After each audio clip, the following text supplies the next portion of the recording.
اہمیت الزکات، زکات کی اہمیت۔ جس سونے اور چاندی کی زکات ادا نہ کی جائے، قیامت کے دن اس سونے اور چاندی کی تختیاں بنا کر آگ میں گرم کی جائیں گی اور ان سے اس کے مالک کی پیشانی، پیٹھ اور پہلو داغے جائیں گے۔ جن جانوروں کی زکات ادا نہ کی جائے، قیامت کے دن وہ جانور اپنے مالک کو 50,000 سال تک اپنے پاؤں تلے رونتے رہیں گے۔ اب میں عربی کی حدیث پڑھوں گی۔ اس کی ضرورت کیا ہے عربی کی حدیث پڑھنے کی؟ وقت نہیں ضائع ہوتا آپ کا؟ ضرورت کیا ہے؟ اصل اور ترجمے میں فرق ہوتا ہے، اور پھر یہ ہے کہ اصل جو ہے اس کا اثر زیادہ ہوتا ہے، چاہے آپ کو پوری طرح سمجھ نہ بھی آئے، لیکن اس سے یقین کی ایک قوت ہوتی، یعنی ایک یقین کی قوت میں اضافہ ہوتا ہے۔ اور نبی صلی اللہ علیہ وسلم کے الفاظ ہیں۔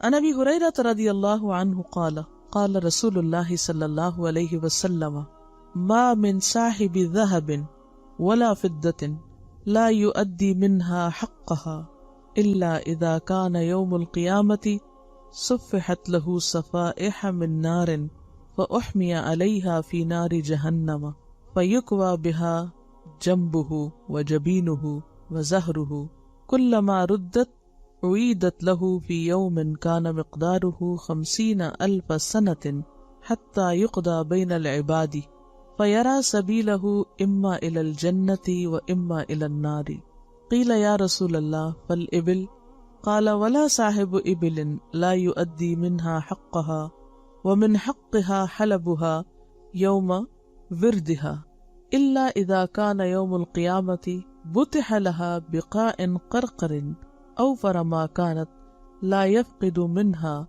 فصيلا واحدا تطأه بأخفافها وتعده بأفواهها كلما مر عليه أولاها رد عليه أخراها في يوم كان مقداره 50,000 سنة حتى يقضى بين العباد فيرى سبيله إما إلى الجنة وإما إلى النار قيل يا رسول الله فالبقر والغنم قال ولا صاحب بقر ولا غنم لا يؤدي منها حقها إلا إذا كان يوم القيامة بتح لها بقاع قرقر لا يفقد منها شيئا ليس فيها أقصاء ولا جلحاء ولا عذباء تنتحه بقرونها وتطأه بأظلافها كلما مر عليه أولاها رد عليه أخراها في يوم كان مقداره 50,000 سنة حتى يقضى بين العباد فيرى سبيله إما إلى الجنة وإما إلى النار رواہ مسلم۔ حضرت ابو ہریرہ رضی اللہ عنہ کہتے ہیں کہ رسول اللہ صلی اللہ علیہ وسلم نے فرمایا، جو شخص سونے اور چاندی کا مالک لیکن اس کا حق یعنی زکوٰۃ ادا نہ کرے، تو قیامت کے دن سونے اور چاندی کی تختیاں بنائی جائیں گی، یعنی گولڈ پلیٹس، پھر ان کو جہنم کی آگ میں گرم کیا جائے گا، پھر ان سے اس شخص کے یعنی جو زکوٰۃ نہ دینے والا ہے اس کے پہلو، پیشانی اور پیٹھ پہ داغ لگائے جائیں گے۔ جب کبھی یہ تختیاں گرم کرنے کے لیے آگ میں واپس لائی جائیں گی تو دوبارہ عذاب دینے کے لیے لوٹائی جائیں گی، یعنی یہ صرف ایک بار نہیں ہوگا، جب وہ ٹھنڈی ہوگی تو پھر گرم کی جائیں گی۔ اس سے یہ سلوک سارا دن ہوتا رہے گا، جس کا عرصہ 50,000 سال کے برابر ہے۔ دنیا میں انسان زکوٰۃ نہ دے کے کتنے دن مال رکھ سکتا ہے پاس؟ یہاں تک کہ انسانوں کے فیصلے ہو جائیں، پھر وہ اپنا راستہ جنت کی طرف دیکھے یا دوزخ کی طرف۔ عرض کیا گیا، یا رسول اللہ صلی اللہ علیہ وسلم، پھر اونٹوں کا کیا معاملہ ہوگا؟ آپ نے فرمایا، جو شخص اونٹوں کا مالک ہو اور وہ ان کا حق زکوٰۃ ادا نہ کرے، اور اس کے حق سے یہ بھی ہے کہ پانی پلانے کے دن کا دودھ دوہے، اور عرب کے رواج کے مطابق یہ دودھ مساکین کو پلا دے، وہ قیامت کے دن ایک ہموار میدان میں اوندھے منہ لٹایا جائے گا، اور وہ اونٹ بہت فربا اور موٹے ہو کر آئیں گے، ان میں سے ایک بچہ بھی کم نہ ہوگا، یعنی سب کے سب آئیں گے، اور منکر زکوٰۃ کو اپنے کھروں سے روندیں گے، یعنی لتاڑیں گے اس کو چڑھ کے، اور اپنے منہ سے کاٹیں گے، یعنی دانتوں سے۔ جب پہلا اونٹ یہ سلوک کر کے چلا جائے گا تو دوسرا آ جائے گا، اس سے یہ سلوک سارا دن ہوتا رہے گا، جس کا عرصہ 50,000 سال کے برابر ہے، حتیٰ کہ لوگوں کا فیصلہ ہو جائے، پھر وہ اپنا راستہ جنت کی طرف دیکھے گا یا جہنم کی طرف۔ عرض کیا گیا، اے اللہ کے رسول صلی اللہ علیہ وسلم، گائے اور بکری کے بارے میں کیا ارشاد ہے؟ فرمایا، کوئی گائے اور بکری والا ایسا نہیں جو ان کا حق زکوٰۃ ادا نہ کرے، مگر جب قیامت کا دن ہوگا تو وہ اوندھا لٹایا جائے گا، یعنی الٹا لٹایا جائے گا، منہ نیچے اور پیٹھ اوپر، ایک ہموار زمین پر اور ان گائے اور بکریوں میں سے کوئی کم نہ ہوگی، سب کی سب آئے گی، اور ان میں سے کوئی سینگ مڑی نہ ہوگی، نہ بغیر سینگوں کے، نہ سینگ مڑی اور نہ بغیر سینگوں کے، اور نہ ٹوٹے سینگوں والی۔ وہ اس کو اپنے سینگوں سے مارے گی، گائے بھینس بکری سینگ مارے گی اس شخص کو اور اپنے کھروں سے روندے گی۔ جب پہلی گزر جائے گی تو پچھلی آ جائے گی، یعنی لگاتار آتی جائیں گی۔ دن بھر ایسا ہوتا رہے گا جس کی مدت 50,000 سال کے برابر ہے، یہاں تک کہ بندوں کے درمیان فیصلہ ہو جائے گا، پھر وہ اپنا رستہ جنت کی طرف دیکھے یا دوزخ کی طرف۔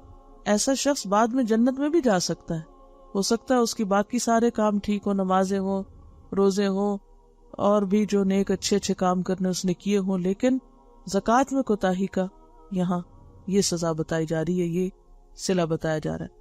اور یہ حدیث جو ہے مسلم کی روایت ہے، لیکن یہ متفق علیہ روایت ہے، کچھ الفاظ کے اختلاف کے ساتھ بخاری میں بھی ہے۔ عن الاحنف بن قیس قال كنت في نفر من قریش فمر ابو ذر وهو يقول بشر الكانزين بكي في ظهورهم يخرج من جنوبهم وبكي من قبل اقفائهم يخرج من جباههم قال ثم تنحى فقعد قال قلت من هذا؟ قالوا هذا ابو ذر قال فقمت اليه فقلت ما شيء سمعتك تقول قبيل؟ قال ما قلت الا شيئا قد سمعته من نبيهم صلی اللہ علیہ وسلم، رواہ مسلم۔ احنف بن قیس رضی اللہ عنہ کہتے ہیں کہ میں قریش کے چند لوگوں میں بیٹھا ہوا تھا کہ ابو ذر آ گئے، کہنے لگے کہ خزانہ جمع کرنے والوں کو بشارت دو، ایسے داغ کی جو ان کے پیٹھ پہ لگائے جائے گی اور ان کے پہلوؤں سے آر پار ہو جائیں گے، ان کی گدیوں یعنی گردن میں لگائے جائیں گے تو ان کی پیشانی سے پار ہو جائیں گے، یعنی پیچھے سے وہ چیز رکھی جائے گی تو آگے سے نکل جائے گی۔ پھر ابو ذر ایک طرف ہو کے بیٹھ گئے تو میں نے لوگوں سے پوچھا یہ کون ہے؟ لوگوں نے بتایا یہ ابو ذر ہیں۔ چنانچہ میں ان کی طرف گیا اور عرض کیا یہ کیا تھا جو میں نے ابھی آپ سے سنا، جو آپ نے فرمایا؟ حضرت ابو ذر نے کہا میں نے وہی کہا ہے جو میں نے مسلمانوں کے نبی صلی اللہ علیہ وسلم سے سنا ہے۔ اسے مسلم نے روایت کیا ہے۔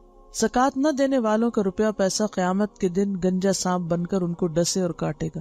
عن ابی ہریرہ رضی اللہ عنہ قال قال رسول اللہ صلی اللہ علیہ وسلم من آتاہ اللہ مالا فلم یؤدی زکاتہ مثل لہ مالہ یوم القیامت شجاعا اقرع لہ زبیبتان یطوقہ یوم القیامت ثم یأخذ بلہزمتیہ یعنی بشدقیہ ثم یقول انا مالک وانا کنزک ثم تلا لا يحسبن الذين يبخلون بما آتاهم الله من فضله هو خير لهم بل هو شر لهم سيطوقون ما بخلوا به يوم القيامة، رواہ البخاری۔ حضرت ابو ہریرہ کہتے ہیں کہ رسول اللہ صلی اللہ علیہ وسلم نے فرمایا کہ جس کو اللہ تعالیٰ نے مال دیا اور اس نے اس کی زکوٰۃ ادا نہ کی تو قیامت کے دن اس کا مال گنجے سانپ کی شکل بن کر جس کی آنکھوں پر 2 نقطے ہوں گے اس کے گلے کا توق یعنی ہار بن جائے گا، گلے میں لپٹ جائے گا۔ اور توق لٹکنے والا ہار نہیں، یعنی گردن کے گرد لٹکنے والا، یہ گردن کے گرد لپٹا ہوا۔ پھر اس کی دونوں باچھیں پکڑ کر، باچھ کیا ہوتی ہے؟ ہونٹوں کے کنارے، کہے گا میں تیرا مال ہوں، میں تیرا خزانہ ہوں۔ پھر آپ صلی اللہ علیہ وسلم نے یہ آیت تلاوت فرمائی، جن لوگوں کو اللہ تعالیٰ نے اپنے فضل سے مال دیا ہے اور وہ بخیلی کرتے ہیں تو اپنے لیے یہ بخل بہتر نہ سمجھے بلکہ ان کے حق میں برا ہے۔ ان قریب قیامت کے دن یہ بخیلی ان کے گلے کا طوق ہونے والی ہے۔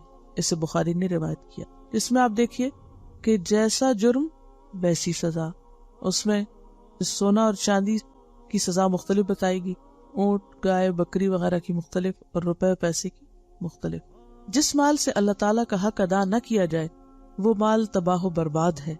عن ابی ہریرہ رضی اللہ عنہ انہ سمع رسول اللہ صلی اللہ علیہ وسلم یقول ان ثلاثة فی بنی اسرائیل ابرس واقرع واعمى بدا للہ عز وجل ان یبتلیہم فبعث الیہم ملکا فأتى الابرس فقال ای شیء احب الیک قال لون حسن وجلد حسن قد قذرنی الناس قال فمسحه فذهب عنه فعوتي لونا حسنا وجلدا حسنا فقال ای المال احب الیک قال الإبل فعوتي ناقة عشراء فقال يبارك لك فيها وأتى الأقرع فقال أي شيء أحب إليك قال شعر حسن وَيَذْهَبُ عَنِّي هَذَا قَدْ قَذَرَنِي النَّاسُ قَالَ فَمَسَحَهُ فَذَهَبَ وَأُعْطِيَ شَعْرًا حَسَنًا قَالَ فَأَيُّ الْمَالِ أَحَبُّ إِلَيْكَ قَالَ الْبَقَرُ قَالَ فَأَعْطَاهُ بَقَرَةً حَامِلًا وقال يبارك لك فيها.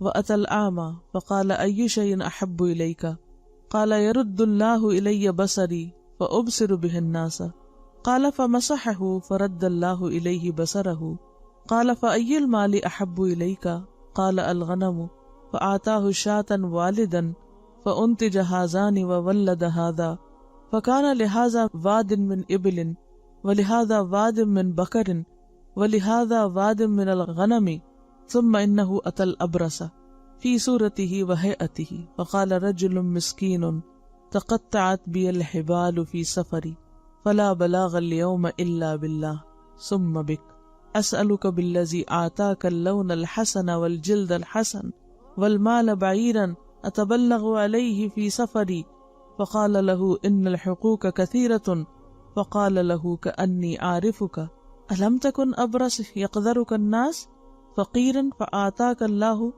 فقال لقد ورثت لكابر عن كابر فقال إن كنت كاذبا فسيرك الله إلى ما كنت وأتى الأقرع في صورته وهيئته فقال له مثل ما قال لهذا فرد عليه مثل ما رد عليه هذا فقال إن كنت كاذبا فسيرك الله إلى ما كنت وأتى الأعمى في صورته فقال رجل مسكين وابن سبيل وتقطعت بي الحبال في سفري فلا بلاغ اليوم إلا بالله ثم بك أسألك بالذي رد عليك بصرك شاة أتبلغ بها في سفري فقال قد كنت أعمى فرد الله بصري وفقيرا فقد أغناني فخذ ما شئت فوالله لا أجهدك اليوم بشيء أخذته لله فقال أمسك مالك فإنما ابتليتم فقد رضي الله عنك وسخط على صاحبيك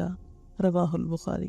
حضرت ابو ہریرہ رضی اللہ عنہ کہتے ہیں کہ انہوں نے نبی اکرم صلی اللہ علیہ وسلم سے سنا، آپ فرماتے تھے کہ بنی اسرائیل میں 3 آدمی تھے، ایک کوڑی، دوسرا گنجا اور تیسرا اندھا۔ کوڑی کہتے ہیں جس کی سکن پرابلم ہوتی۔ اللہ تعالیٰ نے ان کو آزمانے کا ارادہ فرمایا، ان کی طرف ایک فرشتہ بھیجا انسانی شکل میں۔ وہ کوڑی کے پاس آیا اور کہا تجھے کون سی چیز بہت پیاری ہے؟ اس نے کہا اچھا رنگ اور اچھا بدن، اور وہ چیز مجھ سے دور ہو جائے جس کی وجہ سے لوگ مجھ سے نفرت کرتے ہیں۔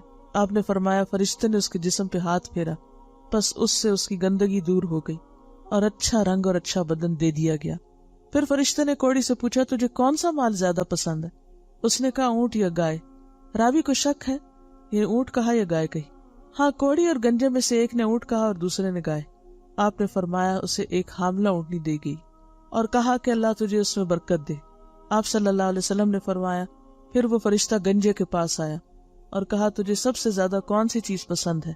اس نے کہا خوبصورت بال، اور وہ چیز مجھ سے دور ہو جائے جس سے لوگ نفرت کرتے ہیں۔ آپ نے فرمایا کہ فرشتے نے اس پر ہاتھ پھیرا، اس کا گنجا پن جاتا رہا اور خوبصورت بال اسے دے دیے گئے۔ فرشتے نے پوچھا تجھے کون سا مال زیادہ پسند ہے؟ اس نے کہا گائے، بس ایک حاملہ گائے اسے دے دی گئی، اور فرشتے نے کہا اللہ تجھے اس میں برکت دے۔ آپ صلی اللہ علیہ وسلم نے فرمایا پھر وہ فرشتہ اندھے کے پاس آیا اور کہا تجھے سب سے زیادہ پیاری چیز کون سی؟ اس نے کہا اللہ مجھے بینائی دے دے تاکہ میں لوگوں کو دیکھ سکوں۔ آپ صلی اللہ علیہ وسلم نے فرمایا فرشتے نے اس پر ہاتھ پھیرا، پھر اللہ تعالیٰ نے اس کی بینائی واپس کر دی۔ فرشتے نے کہا تجھے سب سے زیادہ پسند مال کون سا ہے؟ کہا بکریاں۔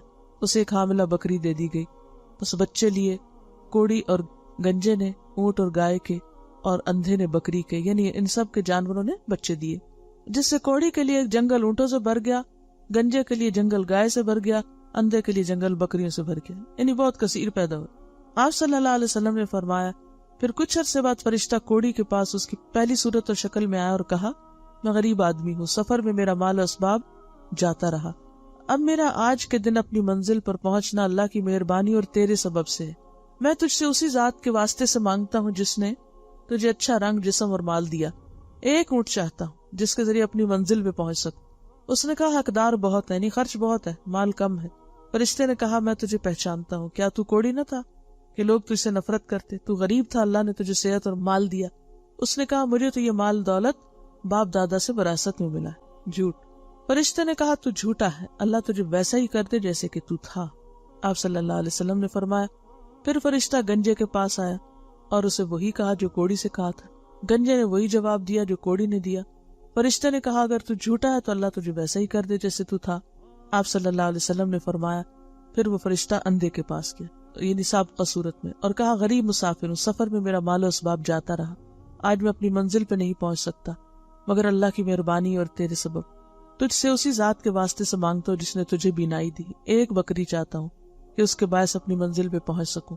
اندھے نے کہا، بے شک میں اندھا تھا، مجھے اللہ تعالیٰ نے بینائی دی، بس تو جو چاہے لے لے اور جو چاہے چھوڑ دے۔ اللہ کی قسم، آج کے دن میں تیرا ہاتھ نہ پکڑوں گا اس چیز سے جسے تو اللہ کے لیے لینا چاہے۔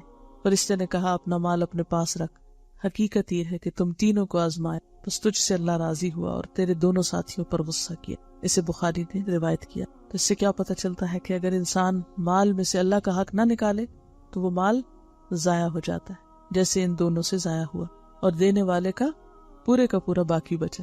زکوٰۃ نہ دینے والا دوزخی ہے۔ وعن انس بن مالک رضی اللہ عنہ قال قال رسول اللہ صلی اللہ علیہ وسلم مانع الزکوٰۃ یوم القیامۃ فی النار، رواہ الطبرانی۔ حضرت انس بن مالک فرماتے کہ رسول اللہ صلی اللہ علیہ وسلم نے فرمایا، زکوٰۃ نہ دینے والا قیامت کے دن آگ میں ہوگا۔ سے طبرانی نے روایت کیا۔ زکوٰۃ ادا نہ کرنے والے لوگوں کو اللہ تعالیٰ قحط سالی میں مبتلا کر دیتے ہیں۔ ان بریدہ رضی اللہ عنہ قال قال رسول اللہ صلی اللہ علیہ وسلم ما منع قوم الزکوٰۃ الا ابتلاهم اللہ بالسنین، رواہ الطبرانی۔ حضرت بریدہ کہتے ہیں رسول اللہ صلی اللہ علیہ وسلم نے فرمایا، زکوٰۃ ادا نہ کرنے والے لوگوں کو اللہ تعالیٰ قحط سالی میں مبتلا کر دیتے ہیں۔ اسے طبرانی نے روایت کیا ہے۔ زکوٰۃ ادا نہ کرنے والے پر رسول اللہ صلی اللہ علیہ وسلم نے لعنت فرمائی ہے۔ ان علی رضی اللہ عنہ قال لعن رسول اللہ صلی اللہ علیہ وسلم آکل الربا وموکلہ وشاہدہ وکاتبہ والباشمۃ والمستوشمۃ ومانع الصدقۃ والمحلل والمحلل لہ، رواہ الاصبہانی۔ حضرت علی رضی اللہ تعالی عنہ کہتے ہیں کہ رسول اللہ صلی اللہ علیہ وسلم نے سود کھانے، کھلانے، گواہی دینے اور کتابت کرنے والے سب لوگوں پہ لعنت فرمائی، نیز بال گوندنے، گندوانے، زکوٰۃ ادا نہ کرنے والے پر، حلالہ نکالنے اور نکلوانے والے پر بھی لعنت فرمائی۔ تو یہ اس میں جو آ رہا ہے نا کہ سود صرف خود نہ لینا بھی منع نہیں بلکہ کسی اور کو دینا بھی منع ہے۔ گواہی دینا اور کتابت کرنا، یعنی کس کی گواہی دینا؟ سود کی، اور سود کا حساب کتاب لکھنا، سب لوگ اللہ کی رحمت سے دور ہے۔ نیز بال گوندنا یعنی آرٹیفیشل بال لگانا، اصل بالوں میں دوسرے بال لگانا، اور گوندنا اس کو کہتے ہیں، گوندنا، اور گندوانے والی پر یعنی کہ جو کرنے والی ہو اور جو کروا رہی ہو دونوں پر، اور زکوٰۃ ادا نہ کرنے والے پر۔ اور حلالہ کیا ہوتا ہے؟ اگر کسی عورت کو طلاق ہو جائے تو اس کا وقتی نکاح کہیں کر کے پھر اس کے بعد اس سے زبردستی طلاق لے لی جائے اور پھر پہلے شوہر کے ساتھ دوبارہ نکاح۔ اگر کوئی کر رہا ہو یا کروا رہا ہو تو دونوں ہی اس میں آتے ہیں۔ اب آپ دیکھیے کہ اس حدیث کی تائید اس آیت سے بھی ہوتی ہے نا کہ میری رحمت وسیع ہے، میں اسے ان لوگوں کے لیے لکھ دوں گا جو زکوٰۃ دیتے ہیں، اور وہ باقی آیت جو اس میں شرائط بتائی گئی تھی۔ تو بہرحال زکوٰۃ چونکہ ایک فریضہ ہے اس لیے اس کی ادائیگی ضروری ہے، اور ادا نہ کرنے کے دنیا اور آخرت دونوں میں نقصان ہے۔ الزکوٰۃ فی ضوء القرآن، زکوٰۃ قرآن مجید کی روشنی میں پہلی امتوں پر بھی زکوٰۃ فرض تھی۔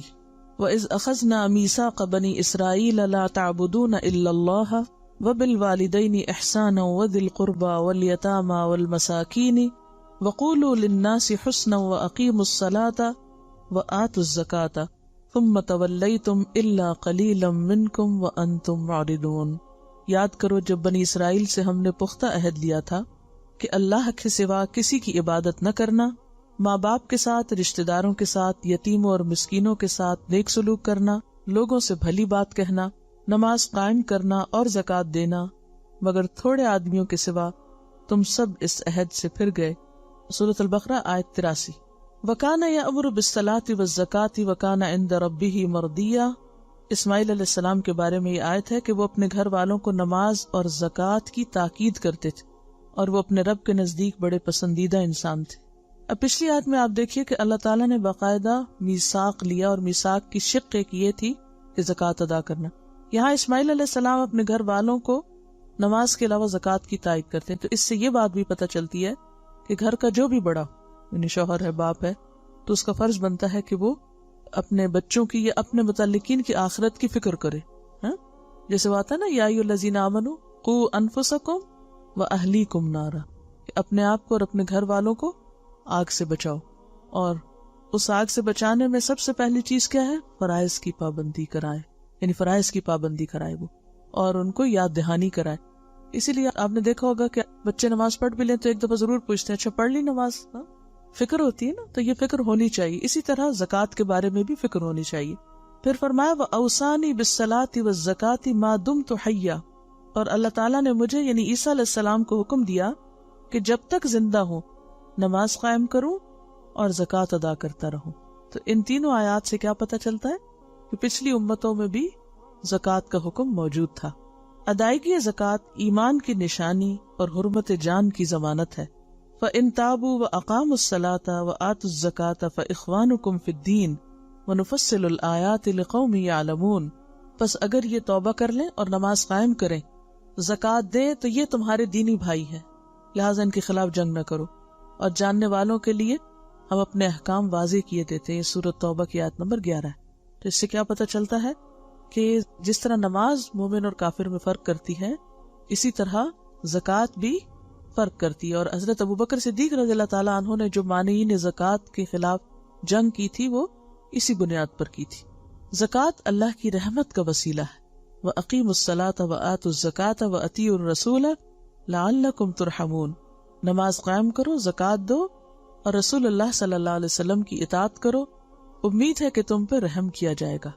پھر اسی طرح زکوٰۃ گناہوں کا کفارہ اور تزکیہ نفس کا ذریعہ ہے. فرمایا خذ من اموالہم صدقۃ تطہرہم وتزکیہم بہا وصلی علیہم ان صلاتک سکن لہم واللہ سمیع علیم. اے نبی صلی اللہ علیہ وسلم، تم ان کے اموال سے زکوٰۃ لے کر انہیں گناہوں سے پاک اور صاف کرو، نیز ان کے حق میں دعائے رحمت کرو، کیونکہ تمہاری دعا ان کے لیے موجب تسکین ہوگی. اللہ تعالیٰ سب کچھ سنتا اور جانتا ہے. تو اس سے کیا پتہ چلتا ہے کہ صدقہ اور صدقے سے مراد یہاں پر زکوٰۃ ہے، اور دوسرے صدقات بھی انسان کے مال کو اور انسان کے نفس دونوں کو پاک کرنے کا ذریعہ بنتے ہیں. زکوٰۃ ادا کرنے والے سچے مومن ہیں. الذین یقیمون الصلاۃ ومما رزقناہم ینفقون اولئک ھم المؤمنون حقا، جو لوگ نماز قائم کرتے ہیں اور جو کچھ ہم نے انہیں دیا ہے اس میں سے اللہ کی راہ میں خرچ کرتے ہیں، حقیقت میں وہی سچے مومن ہیں. اور اس کو اگر نفلی صدقات میں بھی لیا جائے تو ٹھیک ہے، لیکن جب تک فرض ادا نہ ہو تو نفلی صدقات قبول نہیں ہوتے، کیونکہ وہ پہلے فرض کی ادائیگی میں شامل ہو جاتے ہیں.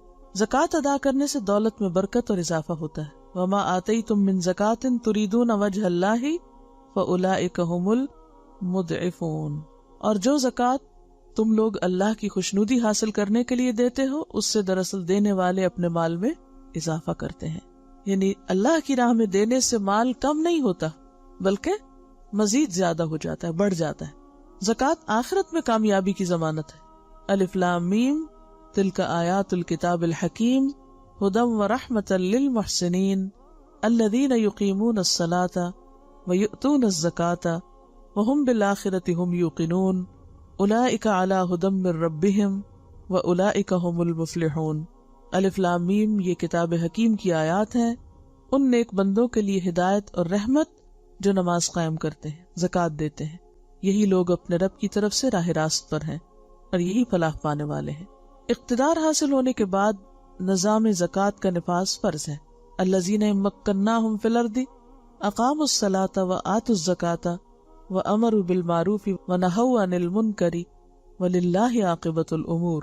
یہ وہ لوگ ہیں جنہیں اگر ہم زمین میں اقتدار بخشیں تو نماز قائم کریں گے، زکوٰۃ دیں گے، نیکی کا حکم دیں گے اور برائی سے منع کریں گے. تمام معاملات کا انجام تو بس اللہ ہی کے ہاتھ میں ہے. ویسے تو زکوٰۃ ہر فرد پر فرض ہے، انڈیویجول فریضہ ہے، لیکن اسلامی حکومت کی ذمہ داریوں میں سے ہے کہ وہ مسلمانوں سے لازماً اس حکم پر عمل کروائیں.